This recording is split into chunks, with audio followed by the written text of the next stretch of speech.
భవిష్యత్తులో ప్రభుత్వ కార్యక్రమాలు చంద్రబాబు తీరులో కొనసాగించాలని సిడబ్ల్యూసీ మెంబర్ రఘువీరారెడ్డి అన్నారు. హంగు ఆర్భాటాలు లేకుండా పెన్షన్లు పంపిణీ చేయడం గొప్ప విషయం అన్నారు.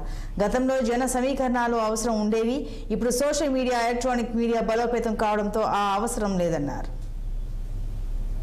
రెడ్డి గారు మడకసిరకు రావడం చాలా సంతోషం.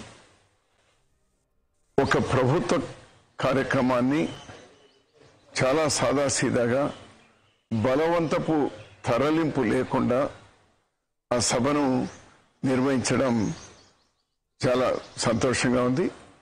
ఏ ప్రభుత్వ కార్యక్రమాలైనా కూడా ఈ ప్రభుత్వాలన్నీ భవిష్యత్తులో ఏ ప్రభుత్వాలైనా ఇది కొనసాగించడం మంచిది అనేది నా అభిప్రాయం.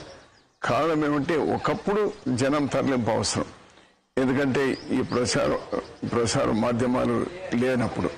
ఇప్పుడు ఈ సోషల్ మీడియా కానీ ఎలక్ట్రానిక్ మీడియా ఉన్నప్పుడు ప్రపంచమంతా చూడొచ్చు. 10 మందితో జరిపిన ఇష్యూ ప్రపంచంతో తెలపచ్చు.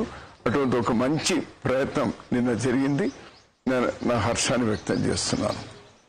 అలానే మడకసిరిలో గత 10 సంవత్సరాలుగా అపరిష్కృతంగా ఉన్నటువంటి సాగునీరు, లేకపోతే తాగునీరు, లేకపోతే పరిశ్రమలు, రోడ్లు, ఇటువంటివి ఏవైతే ఉన్నాయో వాటికి రైతాంగానికి సంబంధించి ముఖ్యమంత్రి గారు స్పష్టమైనటువంటి హామీలు ఇచ్చినారు.